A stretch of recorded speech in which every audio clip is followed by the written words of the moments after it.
The US Secretary of State Marco Rubio continued his visit to Rome on Friday. He met with Italian Prime Minister Giorgia Meloni. The discussions focused on the Middle East. We await a development in the coming hours on the peace negotiations with Iran, said Rubio, who reiterated to Meloni how US President Donald Trump has not yet decided on the withdrawal of troops in Italy. Marco Rubio also met with Italian Foreign Minister Antonio Tajani. The two diplomats discussed the state of transatlantic relations.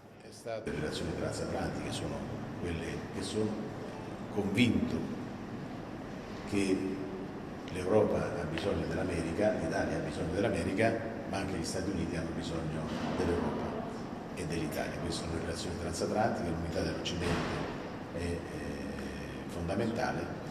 The Italian minister also reiterated that it is important to have an American presence in Europe to strengthen NATO.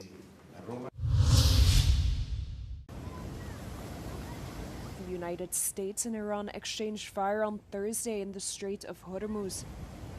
The exchange was a serious test of the ceasefire between Washington and Tehran. Trump, however, claims it did not jeopardize further ceasefire talks, but did threaten to a harder response if Iran does not agree to a deal. President, after these strikes, is the ceasefire with Iran still on? Yeah, it is. They trifled with us today. We blew them away. They trifled. I call that a trifle. No, it's going. The talks are going very well, but they have to understand if it doesn't get signed, they're going to have a lot of pain. The U.S. military said it intercepted attacks on 3 Navy ships in the waterway and responded with self-defense strikes. Iran, on its end, said it fired missiles after the U.S. targeted an Iranian oil tanker. Explosions were reported on Qeshm Island in the city of Bandar Abbas in southern Iran. State-run media said the explosions heard were the result of air defenses intercepting drones. On Monday, Trump had announced a naval operation to help ships pass through Hormuz, but called off the mission shortly after. Washington is now awaiting an Iranian response to a proposal it submitted to end the war and open the strait. Partial results on Friday from local elections show a damaging night for Prime Minister Keir Starmer's governing Labour Party. Reform UK, led by Nigel Farage, has won hundreds of seats in England's north, seizing control of what once was solid Labour ground. We have lost brilliant Labour representatives across the country, and that hurts, and it should hurt. And I take responsibility. Farage described the results as a historic change in British politics, as Starmer's popularity continues to plummet less than 2 years after taking power. The Prime Minister's standing has been damaged by policy U-turns, the economic fallout of the Iran war, and the controversial appointment of Peter Mandelson as US ambassador. While Deputy Prime Minister David Lammy warned against changing the pilot during the flight, restive Labour lawmakers are already calling for a new leadership. Political analysts say the results reflect a total fracturing of British politics, with the Green Party and Liberal Democrats also making gains. As counting continues in London, Scotland and Wales, the pressure on Starmer to set a timetable for his departure is mounting. The European Commission is about to finalize defense loan agreements with Poland and Lithuania. The loans form part of the EU's SAFE program to strengthen the continent's defense capabilities. Poland is set to receive the largest share, worth 43 billion euros, while Lithuania will receive 6 billion euros. European Commissioner for Defence, Andrius Kubilius, told Euronews programme Europe Today that member states should act swiftly on their defence spending. To ramp up, to produce more fast, to shift maybe from what industries are calling themselves haute couture production, very expensive, very technological advanced, but very expensive and slow to be produced, to more of good enough production. And we need to see very clearly what is our strategic challenge. Still, Russia is outproducing us, and quite heavily. So that is what worries us. Kubilius said the defense industry is increasing production, but warned concerns remain among governments that manufacturers are still not scaling up quickly enough to meet urgent demand. NATO Secretary General has previously warned that Russia produced as much ammunition in 3 months as the alliance's 32 member states manufacture in a year. Rumen Radev and his cabinet of ministers were confirmed in their positions by parliament on Friday. The new government was sworn in the capital Sofia after Radev received a presidential mandate to govern the day prior, cementing what was a landslide election victory last month. Radev, who resigned earlier this year as Bulgarian president to participate in the election, secured the first outright parliamentary majority since 1997, ending years of political instability. The poor Balkan nation has seen 8 elections in the past 5 years as governments continue to grapple with widespread corruption. The new premier, a staunch EU critic, ran on a ticket pledging to fight corruption and eradicate what he described as an oligarchic model. He's also expressed interest in resuming dialogue with Russia, which has been largely sidelined by European countries amid its war in Ukraine. Radev is faced with serious challenges, including drafting a 2026 budget, addressing rising inflation, and reforming a paralyzed judicial system. He must also undertake a series of reforms to unlock more than 400 million euros in funds from the European Union. Ukrainian authorities say a large forest fire was sparked in the Chernobyl exclusion zone on Friday after a drone crashed near the defunct nuclear plant a day prior. Radiation levels at the site were within normal limits, authorities said, adding that firefighters were working to contain the blaze.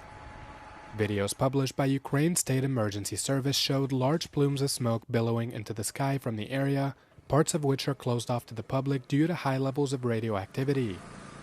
The Chernobyl Nature Reserve, which manages the site, says the fire engulfed an area of approximately 1,100 hectares. Authorities did not detail whether the drone in question was Russian or a misfired Ukrainian one. Kyiv has routinely, however, accused Moscow of recklessly targeting its nuclear sites in the past, including in Chernobyl. The site surrounding Chernobyl has been largely deserted since 1986, after the plant suffered a catastrophic meltdown, often described as the worst accident in the nuclear power industry. Pope Leo XIV marked his first anniversary on Friday with a visit to Pompeii, calling for an outpouring of mercy to end global conflicts. It's exactly 1 year since Robert Francis Prevost emerged from the conclave as the first American pope in history. Known as a man of balance, Leo sought a Pax Leonina, blending the traditionalism of Benedict XVI with the social politics of Pope Francis. During his first 12 months, the Chicago native reopened the Apostolic Palace and allowed a return to more traditional liturgy. However, his mission was tested by intensifying wars in the Middle East involving Israel, Iran and the United States. Despite a tepid meeting with US Secretary of State Marco Rubio and public clashes with the White House, the Pope insisted he remains a man of peace rather than a politician. He concluded his anniversary message by warning that while many call themselves Christians, their actions often offend God.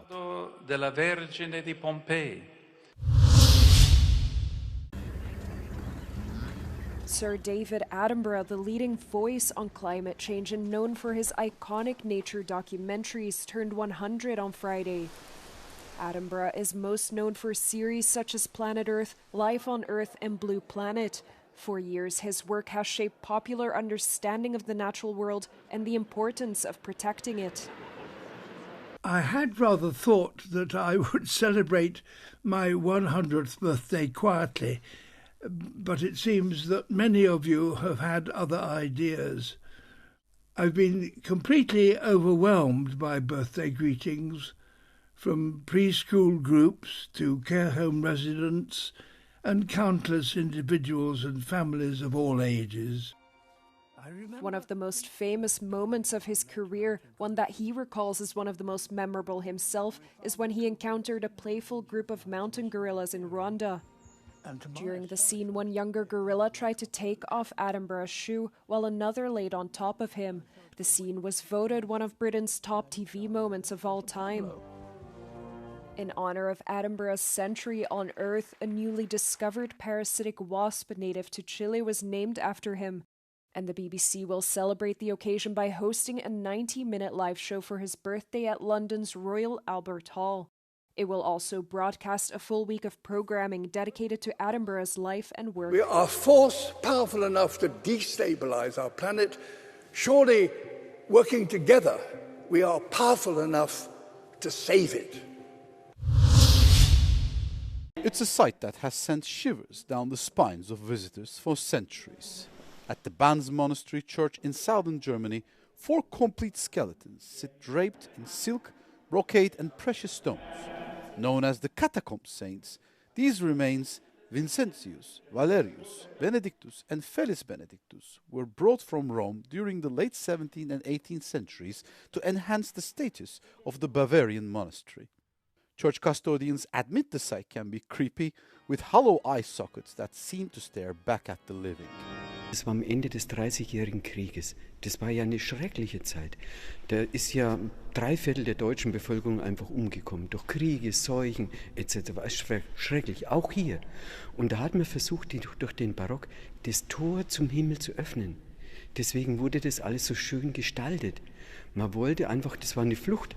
Ja, aus der Gegenwart, die oft so schlimm war.